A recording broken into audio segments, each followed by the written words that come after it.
Alas 3 hanggang alas 4 ng hapon para sa Divine Mercy Hour. Ano man ang iyong ginagawa at kahit nasaan ka man, ipihit mo ang iyong talapihitan sa 684 AM kHz. DWJJ, tuwing linggo mula alas 3 hanggang alas 4 ng hapon.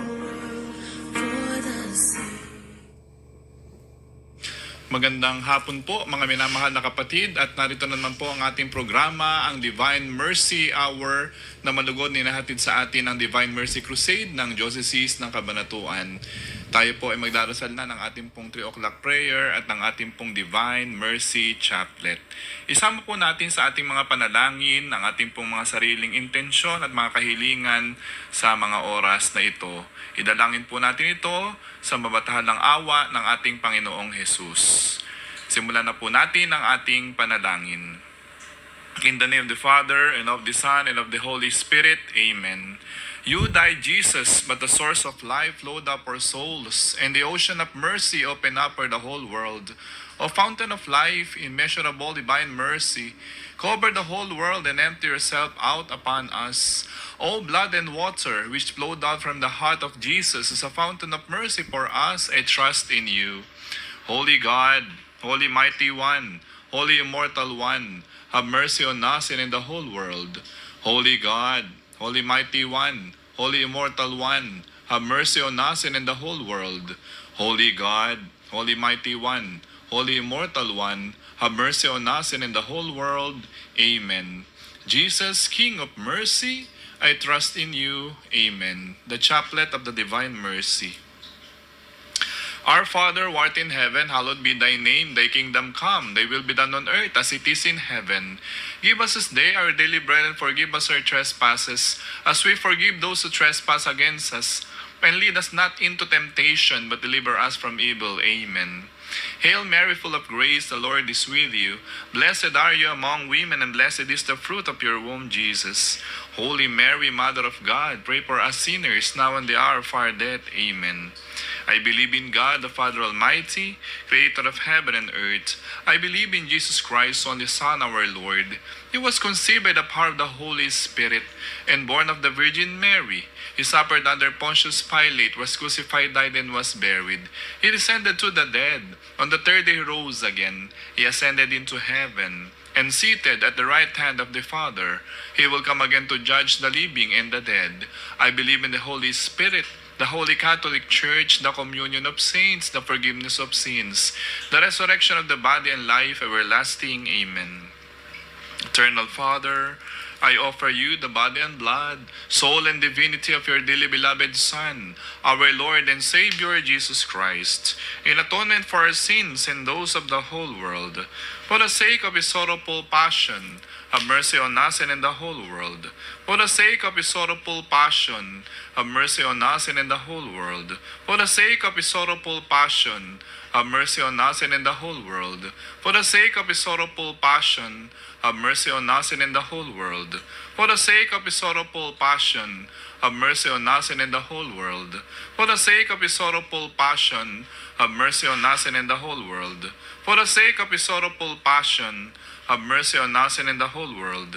For the sake of his sorrowful passion, have mercy on us and in the whole world. For the sake of his sorrowful passion, have mercy on us and in the whole world. For the sake of his sorrowful passion, have mercy on us and in the whole world. Eternal Father, I offer you the body and blood, soul and divinity of your dearly beloved Son, our Lord and Savior Jesus Christ, in atonement for our sins and those of the whole world. For the sake of his sorrowful passion, have mercy on us and in the whole world. For the sake of his sorrowful passion, have mercy on us and in the whole world. For the sake of his sorrowful passion, have mercy on us and in the whole world. For the sake of his sorrowful passion, have mercy on us and in the whole world. For the sake of his sorrowful passion, have mercy on us and in the whole world. For the sake of his sorrowful passion, have mercy on us and in the whole world. For the sake of his sorrowful passion, have mercy on us and in the whole world. For the sake of his sorrowful passion, have mercy on us and in the whole world. For the sake of his sorrowful passion, have mercy on us and in the whole world. For the sake of his sorrowful passion, have mercy on us and in the whole world. Eternal Father, I offer you the body and blood, soul and divinity of your dearly beloved Son, our Lord and Savior, Jesus Christ, in atonement for our sins and those of the whole world. For the sake of his sorrowful passion, have mercy on us and in the whole world. For the sake of his sorrowful passion, have mercy on us and in the whole world. For the sake of his sorrowful passion, have mercy on us and in the whole world. For the sake of his sorrowful passion, have mercy on us and in the whole world. For the sake of his sorrowful passion, have mercy on us and in the whole world. For the sake of his sorrowful passion, have mercy on us and in the whole world. For the sake of his sorrowful passion, have mercy on us and in the whole world. For the sake of his sorrowful passion, have mercy on us and in the whole world. For the sake of his sorrowful passion, have mercy on us and in the whole world. For the sake of his sorrowful passion, have mercy on us and in the whole world. Eternal Father, I offer you the body and blood, soul and divinity of your dearly beloved Son, our Lord and Savior, Jesus Christ, in atonement for our sins and those of the whole world. For the sake of his sorrowful passion, have mercy on us and in the whole world. For the sake of his sorrowful passion, have mercy on us and in the whole world. For the sake of his sorrowful passion, have mercy on us and in the whole world. For the sake of his sorrowful passion, have mercy on us and in the whole world. For the sake of his sorrowful passion, have mercy on us and in the whole world. For the sake of his sorrowful passion, have mercy on us and in the whole world. For the sake of his sorrowful passion, have mercy on us and in the whole world. For the sake of his sorrowful passion, have mercy on us and in the whole world. For the sake of his sorrowful passion, have mercy on us and in the whole world. For the sake of his sorrowful passion, have mercy on us and in the whole world. Eternal Father, I offer you the body and blood, soul and divinity of your dearly beloved Son, our Lord and Savior, Jesus Christ, in atonement for our sins and those of the whole world. For the sake of his sorrowful passion, have mercy on us and in the whole world. For the sake of his sorrowful passion, have mercy on us and in the whole world. For the sake of his sorrowful passion, have mercy on us and in the whole world. For the sake of his sorrowful passion, have mercy on us and in the whole world. For the sake of his sorrowful passion, have mercy on us and in the whole world. For the sake of his sorrowful passion, have mercy on us and in the whole world. For the sake of his sorrowful passion, have mercy on us and in the whole world. For the sake of his sorrowful passion, have mercy on us and in the whole world. For the sake of his sorrowful passion, have mercy on us and in the whole world.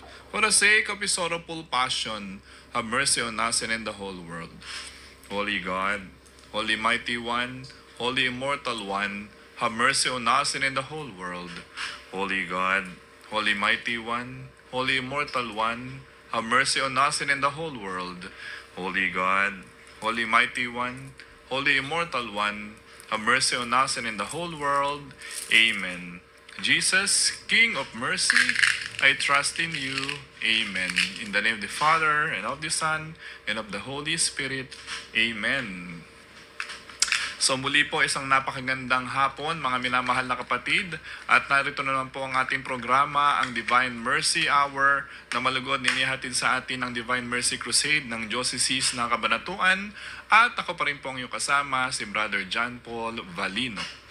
At tayo po ibabati na, tayo binabati po natin ang ating mga kamag-anak at mga kaibigan, lalo higit sila Daddy Elvin, si Mami Ruby, si Nanay Maria at si Ate Weng ay ating pong binabati. At lahat po ng ating pong mga kaibigan diyan sa dambana ng Ina ng Laging Saklolo Parish. At syempre, binabati po natin ang lahat ng ating mga taga-subaybay na ating mga kasapi ng Divine Mercy Crusade dito sa Diocese ng Cabanatuan. Lalo higit sila Sister LB Paglinawan, Sister Chu Rivera, Sister Emma Del Rosario at Sister Lita Martinez. Ayan. So good afternoon sa ating pong lahat. At ngayon, mga mahal na araw na, pumasok na po tayo sa Holy Week. Ito pong linggo ng palaspas na ito, ngayong araw na ito, ay hudyat ng pagpasok po natin sa Semana Santa 2025 or Holy Week o kaya ating mga mahal na araw.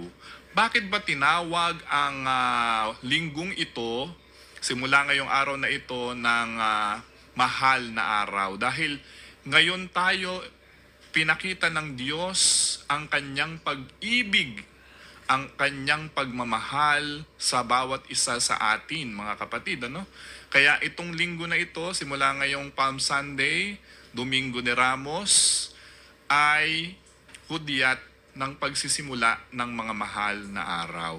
Ngayong araw na ito. Kaya ang tawag ngayon ay Linggo ng Palaspas, Domingo de Ramos. Bukas, Lunes Santo, Santo na, Martes Santo, Miyerkules Santo, then Huwebes Santo, Biyernes Santo hanggang Sabado Santo. At linggo ng muling pagkabuhay. So, yun po yung pinagdiriwang po natin itong mga mahal na araw na ito o Semana Santa simula sa araw na ito. At kung mapapansin po natin, mga kapatid, ngayong linggo ng Palaspas, ito po ang panahon na talagang tayo ay nagtitika at nagninilay sa Panginoong Hesus. Kasi ngayon lang pong linggong ito pong pagdiriwang na ito ng Palm Sunday, ang simula nga ng mga mahal na araw at ating maririnig ang dalawang ebanghelyo ng Panginoon. Kaya ngayon po, bago tayo station break, ay tayo ay dadako muna tayo sa unang ebanghelyo na ating pagninilayan ngayon. Kasi napakaganda po na tingnan po natin yung dalawang ebanghelyo na ito na ating pagninilayan din sa buong programa natin ngayong sa ating Divine Mercy Hour. So, hayaan nyo pong ipahayag ko muna at ating pagnilayan yung ating unang ebanghelyo sa unang part ng ating pong pagninilay, pag-aaral ng mga salita ng Diyos sa ating pong programa ngayon na pinagdiriwang na nga natin ang mga mahal na araw. Mga kapatid, ang mabuting balita ng Panginoon ayon kay San Lucas. Papuri sa iyo, Panginoon. Noong panahong iyon, nagpauna si Jesus patungong Jerusalem. Nang malapit na siya sa Betfage at Betania sa bundok na kung tawagi bundok ng mga Olibo, pinauna niya ang dalawang alagad. Sinabi niya sa kanila, "Pumunta kayo sa susunod na nayon. Sa pagpasok dooy, matatagpuan ninyo ang isang bisirong asnong nakatali. Hindi pa ito nasasakyan ni numan. Kalagin ninyo at dalhin dito. Kapag may nagtanong kung bakit ninyo kinakalag, sabihin ninyong kailangan ng Panginoon. Kaya't lumakad ang mga inutusan at tatagpuan nga nila ang asno ayon sa sinabi sa kanila ni Jesus. Samantalang kinakalag nila ito, tinanong sila ng mga may-ari, bakit ninyo kinakalag iyan? Kailangan ito ng Panginoon, tugon nila. Dinala nila kay Jesus ang asno at matapos isapin sa likod nito ang kanilang mga balabal, siya'y pinasakay nila. Nagpatuloy si Jesus sa kanyang paglalakbay at sa kanyang daraanan na may inilalatag ng mga tao ang kanilang mga balabal. Nang malapit na siya, palusong na sa libis ng bundok ng mga Olibo, nagsigawan sa galak ang buong pangkat ng mga alagad at malakas na nagpuri sa Diyos dahil sa mga kababalaghang nasaksihan nila. Ang wika nila, "Purihin ang hari na dumarating sa ngalan ng Panginoon. Kapayapaan sa langit, purihin ang Diyos." Sinabi sa kanya ng ilang pariseyong kasama ng karamihan, "Guro, sawayin mo nga ang iyong mga alagad." Sumagot siya, "Sinasabi ko sa inyo, kapag tumahimik sila, ang mga bato na ang sisigaw." Mga kapatid, ang mabuting balita ng ating Panginoon. Pinupuri ka namin, Panginoong Hesu Kristo. Kung titingnan po natin, ito po yung yugto na maluwalhating pagpasok ng ating Panginoon sa lungsod ng Jerusalem. Ang paglalatag ng mga tao na mga balabal at ang pagwawagayway ng mga palaspas.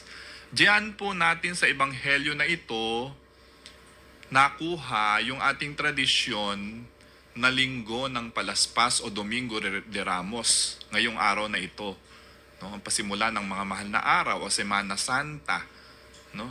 Ito po yon, yung maluwalhating pagpasok ng ating Panginoong Hesus sa lungsod ng Jerusalem, kung saan siya po ay mag-aalay na ng kanyang sariling buhay. Kaya nga, sabi ko nga kanina, ang tawag sa mga araw na darating, itong buong isang linggo na ito, simula sa araw na ito, ay mga mahal na araw. Bakit? Dahil nga dito sa linggong ito, magbibigay na ng kanyang sarili ang Panginoon. Gagampanan niya ang kanyang misyon bilang Mesiyas. Ito na yung rurok ng kanyang misyon dito sa mundo. Kaya siya isinilang, kaya siya ipinanganak, kaya siya ipinadala ng Diyos Ama para itubusin tayo at hanguin sa ating mga kasalanan. So ito na yung pinakarurok ng kanyang misyon. Iaalay na niya, ipakikita na niya kung gaano ba tayo kamahal ng Diyos. Ibibigay na niya yung kanyang sarili para sa katubusan ng bawat isa sa atin na naniniwala at nananampalataya sa Kanya. So, yun po yung kwento na narinig po natin dito. Pinapunta po niya yung kanyang dalawang alagad, inutusan niya. No? Dahil nga, patungo sila sa Jerusalem. Malapit na sila sa Bethphage at Betania, sa bundok na kung tawagi bundok ng mga Olibo. Pinaunan niya sila, yung dalawa, at sinabihan na pumunta kayo sa susunod na nayon. At sa pagpasok doon, matatagpuan ninyo ang isang bisirong asno na nakatali. Hindi pa ito nasasakyan ni numan. So kalagin ninyo at dalhin dito. Kapag may nagtanong kung bakit nyo kinakalag, sabihin ninyong kailangan ng Panginoon. So kung makikita po natin, ano ba'y sinisimbolo nitong bisirong asno? Kababaan ng loob. Dahil ang Panginoong Hesus ay may kababaan ng loob. Mabuti ang kanyang puso. Hindi siya pumasok doon na nakakarwahe at may mga kawal at may kabayo. Hindi kabayo ang kanyang sinakyan. Kasi ang simbolo ng kabayo noong panahon ni Jesus ay digmaan, kapangyarihan. So hindi yun ang sinisimbolo ng ating Panginoong Hesus, kaya siya nagpunta dito sa mundo. Hindi siya makikipagdigma. Hindi siya Mesiyas sa tagapagligtas na makikita na makikipagdigma. Si Jesus ay naparito para tubusin tayo sa ating mga kasalanan. At yung kanyang kababaan ng loob ang kanyang pinaiiral.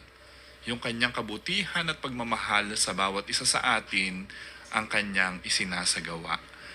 Kaya bisirong asno yung kanyang pinakuha. Hindi kabayo, hindi karwahe. No? Ang kanyang pinakuha sa kanyang mga alagad, kung hindi isang bisirong asno. Maliit, no? Na kabayo. Donkey. Maliit lamang. Dahil yun ang simbolo ng ating Panginoong Yesus. May kababaan ng loob. Kaya, yun yung kanyang pinakuha sa kanyang mga alagad at sinakyan niya papasok sa Jerusalem. At nagsigawan ng mga tao, o sana sa anak ni David, pinagpalang dumarating sa ngalan ng Panginoon, o sana sa anak ni David, mabuhay ang hari ng mga Hudyo. Si Jesus yung tinutukoy dito. O sana sa anak ni David. So yun yung inaawit, no? Ng mga tao na naglalatag pa ng mga balabal, naglalatag ng mga damit nila, at isinasapin dun sa dalakaran ni Jesus, dadaanan ng asno kung saan siya nakasakay habang pumapasok si Jesus sa lungsod ng Jerusalem. Meron na namang kontrabida doon sa bandang dulo. Sinabi sa kanya ng ilang pariseyo na kasama ng karamihan, "Guro, sawayin nga ninyo ang iyong mga alagad." Dahil nga nag-iingay sa lungsod, ayaw nila nung may maingay, may magulo. At inggit na yung mga pariseyo na ito sa ating Panginoong Yesus. Dahil nun lang sila nakakita ng taong papasok no sa kanilang lungsod na maringal na may mga kasamang mga tao na nagsisigawan, nagpupuri at nagpupugay sa kanya. No? Kaya ganun na lamang ang galit nung mga pariseyo kay Jesus. Kaya sawayin nga ninyo yan. Nag-iingay lang sila dito. Pero ano sagot ng Panginoong Yesus sa kanila? Sumagot siya, "Hinasabi ko sa inyo, kapag tumahimik sila, ang mga bato na ang sisigaw." No, ang ibig sabihin nun, hindi mapipigilan yung kanyang pagpasok sa lungsod ng Jerusalem dahil oras na ng kanyang pagliligtas. Panahon na upang ang Panginoong Hesus ay magbigay na ng kanyang sarili. Kung noon nakikita natin mga kapatid ang Panginoon na parang iniiwasan sila dahil hindi pa niya panahon. Ngayon na ang panahon. Ito na ang mga araw na ang Panginoon ay mag-aalay na ng kanyang sariling buhay para sa mga tao, para sa ating lahat na naniniwala at nananampalataya sa Kanya. Kaya nga mga mahal na araw, kaya nga Semana Santa, ito ang panahon kung saan tayong mga Katoliko Kristiyano ay magninilay, magsasakripisyo, at makikiisa sa paghihirap ng ating Panginoong Yesus. Sa pagpapakasakit niya, sa kanyang pagkamatay, dahil dito sa buhay natin na ito, ganun din naman yung ating ginagawang paglalakbay. Dahil alam natin na may muling pagkabuhay, hindi natatapos sa mga mahal na araw ang buhay ng ating Panginoon. Ganun din hindi natatapos sa Kalbaryo ang ating mga buhay bilang tagasunod ni Jesus. Kung hindi, meron tayong inaasahan, may pag-asa sa kabila ng kamatayan ng ating Panginoong Yesus, sa kabila ng pagpapakasakit, pagbubuwis ng kanyang buhay. No? Kaya nga tinitingnan natin, pagpunta tayo sa mga simbahan ngayon, mga nakatalukbong lahat ng mga santo, nakatalukbong lahat ang mga imahen, pati yung krus, nakatabing ng kulay violet, katulad po nung suot ko na ito. No?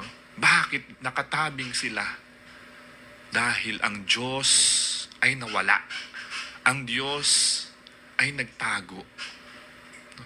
Hindi dahil duwag si Jesus. Hindi dahil nagtago si Jesus at nawala si Jesus. Kung hindi pinakikita na ang kanyang pag-ibig, pagmamahal sa atin, ipinakikita niya ang kanyang pagiging dakila, kanyang pagiging banal. Ibig sabihin nun mga kapatid, hindi pa oras ni Jesus na magpakita. Kaya hinahanap natin siya sa simbahan. Kaya makapansin po natin din, wala ring mga misa sa panahon ng Huwebes Santo, Biyernes Santo ng hapon. No, bakit walang misa hanggang Sabado Santo walang misa? 3 araw dahil nga si Jesus ay namatay. So ibig sabihin nun, dahil siya namatay, yung lahat ng sakramento, parang walang bisa. Pero may isang sakramento na hindi nawawala doon sa panahon na si Jesus ay namatay, yung Sabado Santo. Ano po yun? Yung sakramento ng pagpapahid ng banal na langis sa may sakit. Hindi nawala. Babalik uli ang sakramento sa panahon ng muling pagkabuhay, sa linggo, sa Pasko ng pagkabuhay. Babalik uli ang mga sakramento. No? Walang misa dahil patay ang Diyos. No? At kung tayo ay hahalik din sa singsing ng obispo, sa Biyernes Santo, walang singsing ang obispo. Bakit? Dahil para bang nawawala yung kanilang authority. No? Dahil nga nakikiisa tayo sa pagpanaw ng ating Panginoong Hesus sa Biyernes Santo. No? Kaya yun po ang pagninilayan po natin. Mahaba ang mga pagdiriwang natin sa simbahan sa mga panahon na ito. No, mahaba. Dalawang ebanghelyo, ngayon ay Linggo ng Palaspas. Mamaya, pagkatapos po ng ating station break ay isasagawa natin ang pangalawang ebanghelyo. Babasahin po natin yung Passion Narration. Ano ibig sabihin ng Passion Narration? Ito po yung pagpapakasakit ng ating Panginoong Hesus. At ayon ito kay San Lucas, no? Sa ebanghelyo ni San Lucas. So yun mga kapatid, ang ating pong pagninilayan, makalipas lamang po ang ating pong station break. Ito po ang DWJJ 684. Sa ulo ng mga balita. Nabitin? Magtusiran Forte with Total Cough Relief Formula. Laban sa dry non-stop ubo, kati sa lalamunan due to post-nasal drip at sakit sa kakaubo. Tusiran Forte! Unilab yan. Dextromethorphan, HBr plus phenylpropanolamine HCl plus paracetamol is the generic name of Tusiran Forte. If symptoms persist, consult your doctor. Good news, kabayan! The official website of Cellcore, www.cellcore.com.ph is now up. Maaari mo na itong bisitahin para sa mga online services tulad ng services requirements and additional information, latest news and advisories, power interruption updates, Cellcore live episodes, rates archives, at Cellcore account access na makapagbibigay ng karagdagang impormasyon tungkol sa inyong accounts tulad ng account balance and payment details, history of consumption, paperless billing subscription at marami pang iba. Ito ay bahagi ng aming hangarin na patuloy na makapaghatid ng makabago at magandang serbisyo para sa inyo. Kabayan, ano pa ang hinihintay nyo? Visit www.cellcore.com.ph now. Kastoy ti oni na timparado nga agong nung manayunan pa'y ti sakit ti ulo. Nagrigat niya? Isong ano barado ti agong kenada ti sakit ti ulo? Decongest with Decolgen Forte. Kapigsaan nga agas laban ti dadumang at Decolgen formulations. With maximum decongesting action versus PE-based medicines available OTC in the Philippines. Decolgen Forte. Alagang Unilab yan. Phenylpropanolamine, HCI chlorphenamine maleate paracetamol is the generic name of Decolgen Forte. If symptoms persist, consult your doctor. Eternal Father, I offer you. Muli po tayo nagbabalik sa ating programa, ang Divine Mercy Hour na malugon nilahatid sa atin ng Divine Mercy Crusade ng Diocese ng Cabanatuan. At ako pa rin po ang ipasama si Brother John Paul Valino. At tayo po ay nagpapasalamat sa pamunuan ng DWJJ kay Ginoong Chris Duldulao sa ating pong dalawang kasama sa technical side, kay Kuya Richie at kay Kuya Andrew sa kanilang pag-alalay at tulong technical. Dumako na po tayo sa ating mabuting balita ngayong linggo ng Palaspas. Ang pasimula ng mga mahal na araw. Masunuring Kristo Jesus, naghain ng buhay sa krus, kaya't di nakila ng Diyos. Binigyan ng alang tampok sa langit at sansinukob. Masunuring Kristo Jesus, naghain ng buhay sa krus, kaya't di nakila ng Diyos,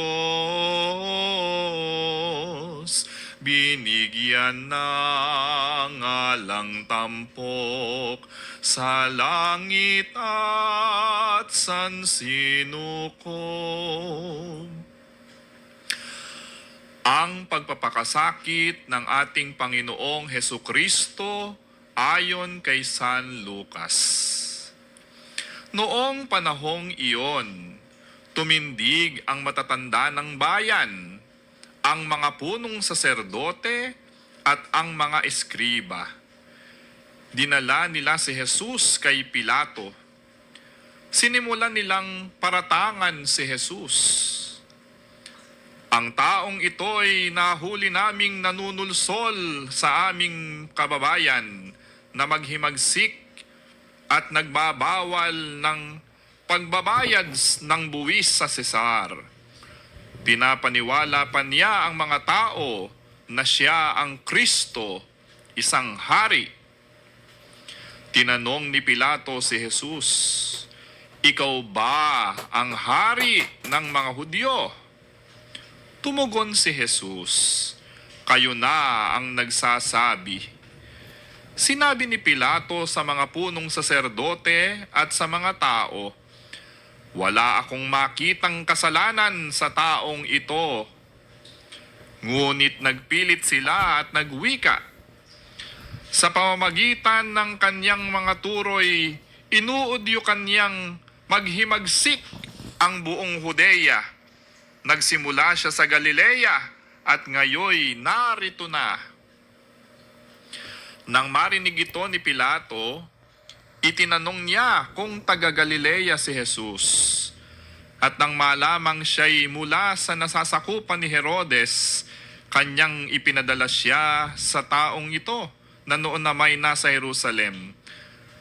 Tuwang-tuwa ito nang makita si Jesus. Marami na siyang nabalitaan tungkol dito at matagal na niyang ibig makita. Umaasa siyang gagawa ito ng kababalaghan at ibig niyang makita iyon. Kaya tinanong niya ng tinanong si Jesus. Ngunit hindi ito sumagot kaunti man.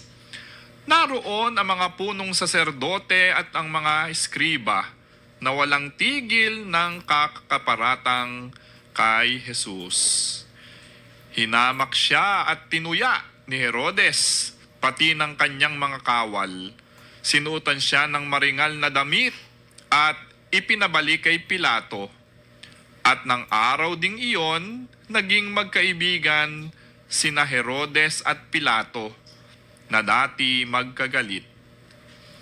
Ipinatawag ni Pilato ang mga punong saserdote, ang mga pinuno ng bayan, at ang mga tao, at sinabi sa kanila, "Isinakdal ninyo sa akin ang taong ito sa kasalanang panunulusol sa mga tao.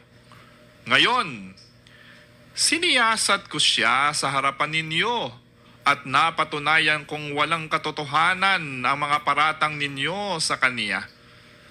Gayon din si Herodes, kaya si Jesus ay ipinabalik niya sa akin. Hindi siya dapat hatulan ng kamatayan. Wala siyang kasalanan. Kaya't ipahahagupit ko lamang siya sa kapalalayain." Tuwing Pasko, kinakailangan magpalaya si Pilato ng isang bilanggo para sa kanila. Subalit, sabay-sabay na sumigaw ang madla, "Patayin ang taong yan! Palayain si Barabas!" Nabilanggo si Barabas dahil sa paghihimagsik na nangyari sa lungsod at dahil sa pagpatay. Minsan pang nagsalita sa kanila si Pilato sa pagnanais na mapalaya si Jesus. Ngunit sumigaw ang mga tao, "Ipako sa krus! Ipako siya sa krus!" Ikatlong ulit na sinabi sa kanila ni Pilato, "Bakit? Anong ginawa niyang masama? Wala akong makitang dahilan upang siya'y ipapatay. Ipahahagupit ko na lamang siya at saka palalayain." Datapwat, lalo nilang ipinagsigawan na dapat ipako si Jesus sa krus. At sa wakas, ay nanaig ang kanilang sigaw. Kaya't ipinasya ni Pilato na pagbigyan ang kanilang kahilingan. Pinalaya niya ang taong nabilanggo dahil sa paghihimagsik at pagpatay ayon sa hinihingi nila. At ibinigay sa kanila si Jesus upang gawin ang kanilang kagustuhan. Nang dala na nila si Jesus upang ipako, nasa lubong nila ang isang lalaking galing sa bukid. Ito'y si Simon na taga Sirene. Pinigil nila ito at ipinapasan sa kanya ang krus kasunod ni Jesus. Sinusundan si Jesus ng maraming tao, kabilang ang mga babaeng nananaghoy at nananambitan dahil sa kanya. Nilingon sila ni Jesus at sinabi sa kanila, "Mga kababaihan ng Jerusalem, huwag ninyo akong tangisan. Ang tangisan ninyo'y ang inyong sarili at ang inyong mga anak. Tandaan ninyo, darating ang mga araw na sasabihin nila, mapalad ang mga baog, ang mga sinapupunang hindi nagdalang tao, at ang mga dibdib na hindi nagpasuso. Sa mga araw na iyo'y sasabihin ng mga tao sa mga bundok, gumuho kayo sa amin, at sa mga burol, tabunan ninyo kami, sapagkat kung ganito ang ginagawa sa kahoy na sariwa, ano naman ang gagawin sa tuyo?" May dinala pa silang 2 salarin upang patayin kasama ni Jesus. Nang dumating sila sa dakong tinatawag na bungo, ipinako nila sa krus si Jesus. Ipinako rin ang 2 salarin, isa sa gawing kanan at isa sa gawing kaliwa. Sinabi ni Jesus, "Ama, patawarin mo sila, sapagkat hindi nila nalalaman ang kanilang ginagawa." Nagsapalaran sila upang malaman kung alin sa kanyang kasuotan ang mapupunta sa isa't isa. Ang mga tao'y nakatayo roon at nanonood. Nililibak naman siya ng mga pinuno ng bayan. Sinabi nila, "Iniligtas niya ang iba. Iligtas naman niya ngayon ang kanyang sarili, kung siya nga ang Mesiyas, ang hinirang ng Diyos." Nilibak din siya ng mga kawal, nilapitan at inalok ng maasim na alak. Sinabi nila, "Kung ikaw ang hari ng mga Hudyo, iligtas mo ang iyong sarili." At nakasulat sa ulunan ni Jesus sa wikang Griego, Latin at Hebreo ang "Ito ang hari ng mga Hudyo." Tiniya siya ng isa sa mga salaring nakabitin at ang sabi, "Hindi ba ikaw ang Mesiyas? Iligtas mo ang iyong sarili, pati na kami." Ngunit pinagsabihan siya ng kanyang kasama, "Hindi ka ba natatakot sa Diyos? Ikaw may pinarurusahan tulad niya. Matuwid lamang na tayo'y parusahan ng ganito dahil sa ating mga ginawa. Ngunit ang taong ito'y walang ginawang masama." At sinabi niya kay Jesus, "Jesus, alalahanin mo ako kapag naghahari ka na." Sumagot si Jesus, "Sinasabi ko sa iyo, ngayon di isasama kita sa paraiso."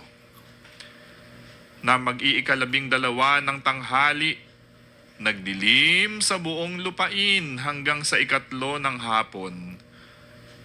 Nang mawala ng liwanag ang araw at ang tabing ng templo'y napunit sa gitna, sumigaw ng malakas si Jesus, "Ama, sa kamay mo'y ipinagtatagubilin ko ang aking espiritu." At pagkasabi nito, nalagot ang kanyang hininga. Nang makita ng kapitan ang nangyari, nagpuri siya sa Diyos at sinabing, tunay ngang matuwid ang taong ito. Ang nangyaring ito ay nakita ng lahat ng taong nagkakatipon at nagmamasid, at umuwi silang dinadagukan ang kanilang dibdib. Nakatayo naman sa di kalayuan ang mga kaibigan ni Jesus, pati ang mga babaeng sumunod sa kanya mula sa Galilea, at nakita rin nila ang mga bagay na ito. Mga kapatid, ang mabuting balita ng ating Panginoon. Pinupuri ka namin, Panginoong Hesukristo. So napakaganda ng ating napakahabang ebanghelyo na ipinahayag ngayon. Narinig natin ang mga tauhan do sa ating mabuting balita. Actually, ito din pong mabuting balita na binasa po natin ang ebanghelyo din sa Biyernes Santo. No? At ito po yung marinig nating passion narration ng mga mahal na araw, kung saan si Jesus ay pumasok na sa Jerusalem at sa ilang araw siya ay hinuli na, dinakip, pagkayari po ng kanyang Last Supper. No? Siya po ay dinakip, hinuli na, at binigay na kay Pilato, kay Herodes, at sa mga punong saserdote, at sa taong bayan, at siya ay pinatay, ipinako sa krus. So, kaya napakaganda po ng ebanghelyo natin ngayon dahil ito pong tagpo na ito ang magpapaalaala muli sa atin kung gaano tayo kamahal ng Diyos. Tandaan po natin kung ating pagninilayan, dalawang ebanghelyo po yung ating binasa ngayon. Kanina, yung passion narration tungkol sa ating Panginoong Yesus na pumasok sa lungsod ng Jerusalem. Ang mga tao ay nagpuri sa Diyos, sumigaw ng Osana sa anak ni David. No? Osana sa kaitaasan. No? Pinagpalang dumarating sa ngalan ng Panginoon. Maluwalhating nakapasok ang Panginoon sa lungsod ng Jerusalem. At dito, sa ating ebanghelyo na pangalawa nating narinig, ang mga tao na may sumisigaw din na ipako sa krus, dakpin siya, no? Ipako sa krus, tinutuya siya. So yun yung dalawang magkabaliktad na makikita nating ugali ng mga tao. Tatlo yung ating pagninilayan ngayon. Una, yung mga taong sumisigaw. Yung mga taong sumigaw ng Osana sa anak ni David, ang Panginoon ay nilalapitan nila. At ang mga tao na sumisigaw ng ipako siya sa krus at nilalayuan si Jesus. Doon sa linggo ng palaspas, kanilang ginawa, ang Panginoong Yesus ay sinisigawan nila, nagpupuri sila, dinadakila nila si Jesus. Nilalapitan nila si Jesus. Pero ngayon, sa tagpo na ito ng Biyernes Santo, si Jesus naman ay kanilang tinutuya, si Jesus naman ay kanilang ipinapapatay, ipinapapako sa krus, at si Jesus ay kanilang nilalayuan. Yun yung nakita nating mga tao sa tagpo na ito. Magkaibang magkaiba. Nagpupuri sa Diyos, nilalapitan si Jesus, at ikalawa, ang mga taong itinatatwa si Jesus, itinatakwil si Jesus, pinapapatay si Jesus, kinasusuklaman si Jesus. Mga kapatid, ano kaya tayo doon sa dalawang tagpo? Tayo ba yung mga tao na tumatawag kay Jesus, nagpupuri kay Jesus, dumadakila kay Jesus, lumalapit kay Jesus? O tayo yung mga tao na tumutuya kay Jesus, nagpapapatay kay Jesus? No? Dalawang tao na magkaiba, alin kaya tayo doon? Pangalawa, natagpo, sumisigaw ang mga tao. Una, Hosana sa anak ni David. Pangalawa, ipako siya sa krus. Tila balintuna yung mga tao. Magkaibang hiyawan dahil nga ang Panginoon ay kanilang ipinapatay. No? Ganon din yung mga saserdote. Ganon din yung mga pari. Ganon din yung si Pilato at si Herodes.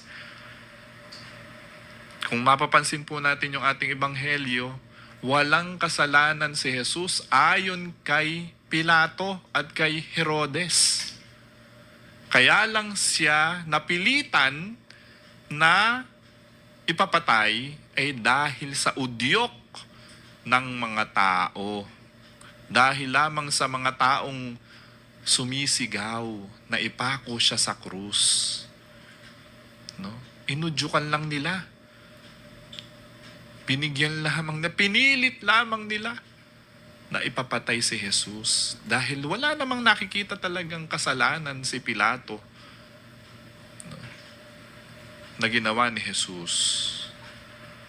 Yung mga pinunong saserdote lang at yung matatanda ng bayan, mga eskrib at mga pariseyo lamang ang talagang nanulusol sa mga tao, pati kay Pilato at kay Herodes. Kaya si Jesus ay nadakip, kaya si Jesus ay namatay, kaya si Jesus ay napako sa krus. Buti na lang, nandoon yung mga tao na tumulong kay Jesus, lalo na si Simon na taga Cirene. Narinig po natin yan. Dahil lahat ng alagad ni Jesus, sa totoo lang, nangawala. Lahat ng kanyang mga natulungan, lahat ng kanyang mga pinagaling, lahat ng kanyang mga pinakain, nangawala. Natakot. Nagtagong lahat nung si Jesus ay dinakip na. Nangawala. Pati yung mga apostoles niya nangawala. Pati yung mga babaeng sumusunod sa kanya, nangawala lahat dahil nga nung si Jesus ay dinakip na ng mga sundalo at iniharap na kay Pilato, kay Poncio Pilato, nawala na sila. Nagpulasan isa-isa. Nagtago na sila. No, syempre, ikaw ba naman yung dakpi, nakakita ka, nasaksihan mo. So lahat ng mga accessory to the crime, no, syempre, mawawala na yan. Kasi baka sila ay dakpin din, isuplong din. May makakilala sa kanila na alagad ka ni Jesus. No, kung mapansin natin si Pedro, nandun, nanonood, sumusunod kunyari si Pedro kay Jesus, no? Doon po yung, kaya nga si San Pedro, mga kapatid, may tandang. Kasi nga, 3 beses itinatwa ni Pedro si Jesus at tumilaok po yung pandang, yung manok. Kaya siya sa imahin niya, may tandang, may manok. Ang manok ni San Pedro. Bakit? Ano ba yung simbolo ng manok? Yung manok na yon ang nagpapaalala na 3 beses itinatwa ni San Pedro si Jesus. No, may nakakilala sa kanya. Hindi ba kasama ka din dun sa tao na yon? Kasama ka niya, kaibigan ka nun Hindi ko kilala yan. No? Wala akong kilalang Jesus. Kasi nga natakot siya. 3 beses yun na tinanong siya, kasama kaya? Nakikita ka namin kasama ng taong yan? Hindi. Sabi ni Pedro, hindi ko kilala yan. Di ba napakasakit nun sa ating Panginoon? Pagkakagipitan na pala, wala na siyang maasahan. Kapag pagsubok na pala, nangangawala na tayo. Ganon din tayo, mga kapatid. Pagkat panahon na masaya tayo, maalwa ang buhay natin, sa Panginoon tayo. Kapag nakaranas na tayo ng mga pagsubok, paghihirap sa mundong ito, tila nalilimutan na natin ang Diyos. No? Ganun tayo, yung ugali natin. Pagkasaganahan, no? Praise the Lord. Kapag kalungkutan, problema, pasakit, sakripisyo, no?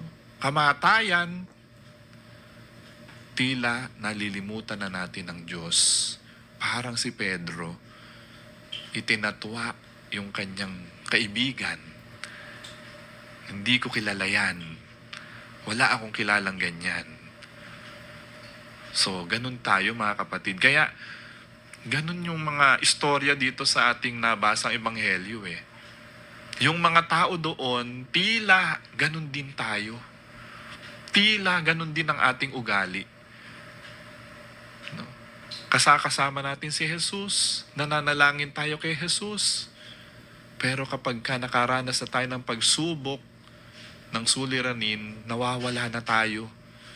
Nagpupulasa na tayo at hindi na natin naaalala ang kabutihan na ginawa sa atin ng Diyos. Yun ang ating pag-isipan mga kapatid. Sa mga mahal na araw na ito, huwag muna tayo mag-outing. No? Kasi yung iba, tuwing mahal na araw, nag-outing, nagbi-beach. Kasi nga daw, bakasyon. Mainam mga kapatid, magnilay tayo. Humarap tayo sa salamin ng ating pananampalataya. Magnilay. Tingnan natin kung ano ba ang mga kasalanan natin na nagawa sa Panginoon. Pagsisihan natin yung mga kasalanan natin na ito. Yung mga kasalanan na nagawa natin sa ating kapwa, yung mga kasalanan na nalalabag natin sa 10 utos ng Diyos, magnilay tayo, magsisi tayo ng ating mga kasalanan. Para naman, alang-alang sa pagbubuwis ng buhay ng ating Panginoon, ay makabawas tayo sa ating mga kasalanan. Ganon mga kapatid ang dapat nating gawin sa ating pagninilay sa mga mahal na araw na ito. No? Para maging makabuluhan yung ating mga mahal na araw. Hindi bakasyon lamang ito. Kaya nga binigyan tayo ng holiday. No? Para tayo ay hindi muna magtrabaho. Para naman tingnan muna natin yung ating sarili. Mag-reflect tayo. Magnilay tayo nung ating mga ginagawa. Hindi puro trabaho. O hindi, tingnan mo rin yung sarili mo. Tingnan mo din yung mga masasamang nagawa mo sa kapwa mo at sa sarili mo. Para huminto ka muna and talk to Jesus. Kausapin mo ang Diyos. Para pag nakausap mo na ang Diyos, lalo kang mapalapit sa Kanya. Tandaan mo, hindi lang Biyernes Santo matatapos ang mga mahal na araw. Natatapos ang mga mahal na araw sa Pasko ng muling pagkabuhay ng Panginoon. Tandaan natin, hindi namatay ang Diyos, hindi namatay si Jesus. Siya'y muling nabuhay. Kaya mga kapatid, huwag kang mawawala ng pag-asa. May pag-asa tayong hinihintay.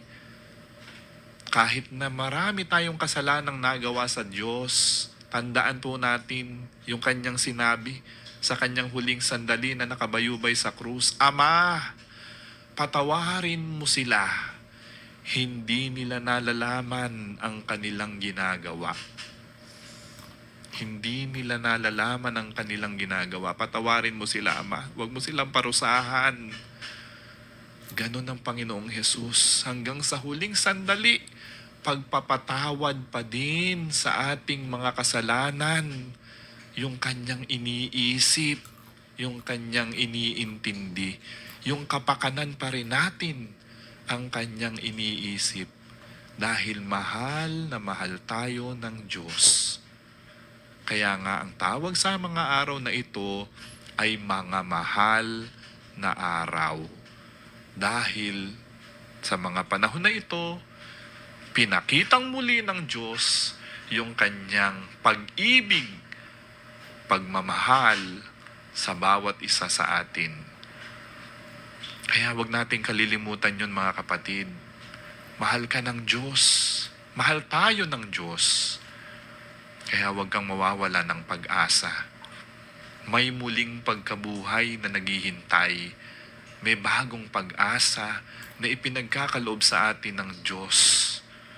Tandaan po natin yun, ha? Huwag kang mag-i-stay lang sa Biyernes Santo. Move on with your life dahil merong Pasko ng muling pagkabuhay na naghihintay sa bawat isa sa atin. So yun, mga kapatid, ang ating pagnilayan sa mga mahal na araw na ito. Huwag muna mag-outing, huwag munang magbi-beach, huwag munang magsasaya. Dahil dapat tayong makiisa sa pagpapakasakit, pagkamatay, at muling pagkabuhay ng ating Panginoong Hesus sa darating ng linggo ng Pasko ng muling pagkabuhay. Amen. So muli, maraming salamat, mga kapatid, sa ating pagsama ninyo sa akin, no, sa isang oras na ito dito sa Divine Mercy Hour. Nawa marami tayong natutunan sa ating ebanghelyo ngayon. At tandaan natin, ang mga mahal na araw na ito, ang Semana Santa na ito, ay pakikiisa natin at pag-alaala sa ating Panginoong Yesus na nagbigay ng kanyang sarili para sa ating lahat. So muli, mga kapatid, pasalamatan natin ang Diyos, pasalamatan natin ang kanyang kabutihang loob, pagmamahal sa atin. Si Jesus lamang ang ating kapitan sa lahat ng ating mga suliranin sa buhay dahil naiintindihan ng Diyos yung lahat ng ating pinagdadaanan. Muli, ito po si Brother John Paul Valino. Maraming salamat po. Isang makabuluhang mga mahal na araw po sa ating lahat.